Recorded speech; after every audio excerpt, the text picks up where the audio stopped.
Hello. The purpose of this video is to show multiplication using diagrams.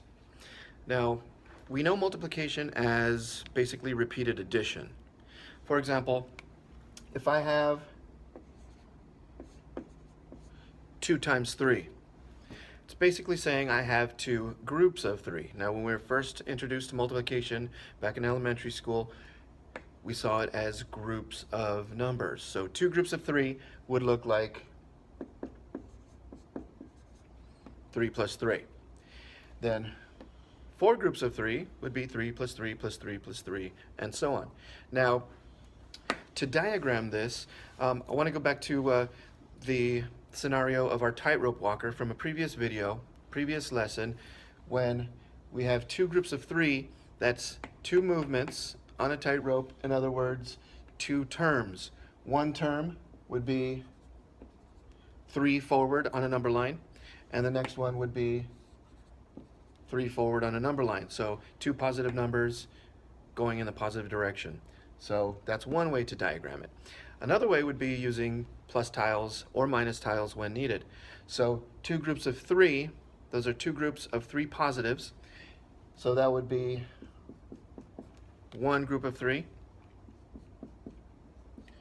and two groups of 3. Now, in the case of a negative number, that's simple. 2 times negative 3, we just reword it. We reword it as two groups of negative 3. And two groups of negative 3 looks like this.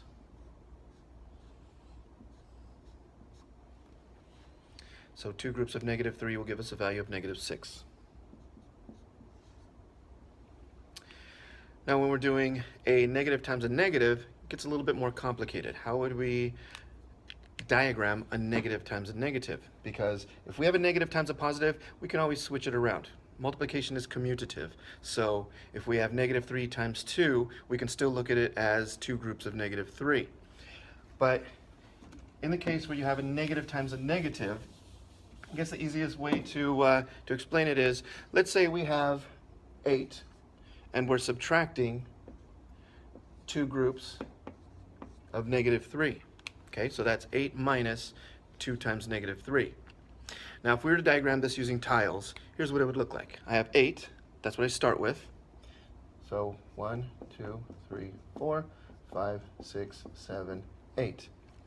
Now, if I'm subtracting two groups of negative 3, our subtraction rule says, first, look at what you're subtracting. Do you have what you're subtracting? So do I have two groups of negative 3? No, I don't. So then, in this case, we would create 0 pairs. So in order to subtract two groups of negative 3, I need to have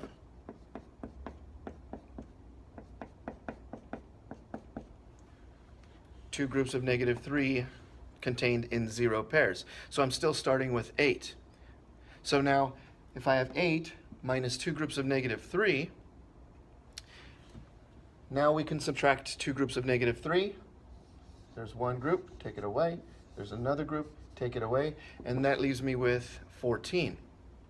Now, if we were using the order of operations, you would still get the same answer, because order of operations says if we have subtraction and we have multiplication, you would multiply first, right? So 2 times negative 3 is negative 6. 8 minus negative 6 is 14. So just another way of looking at that. If you understand the diagrams, then this would make more sense as to why 8 minus 2 times negative 3 is 14. Now, we're going to pretend for a moment that, let's pretend that 8's not there. Now, if that 8 was not there, then this 8 would not be there, and it would not equal negative 14. So what we're left with is negative 2 minus 3. So we're taking away two groups of negative 3. Now the question is, what are we taking away two groups of negative 3 from? We're taking it away from 0. So when we're taking away two groups of negative 3 from 0, then what we're left with is positive 6.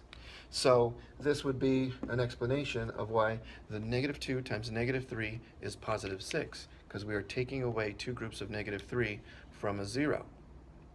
Now, if that doesn't make too much sense to you, then let's look at a different one. Let's do negative 4 times negative 3. Okay, but just look at it in the same vein. So we're taking away 4 groups of negative 3, but we're taking it away from 0. So we need 4 groups of negative 3 contained in 0 pairs. In other words, we need 12 0 pairs. So we have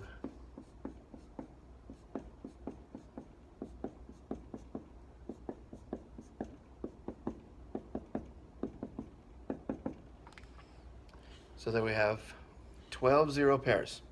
So when we're taking away 4 groups of negative 3, it's 1 group, 2 groups, 3 groups, 4 groups. That leaves us with 12. Thanks for watching.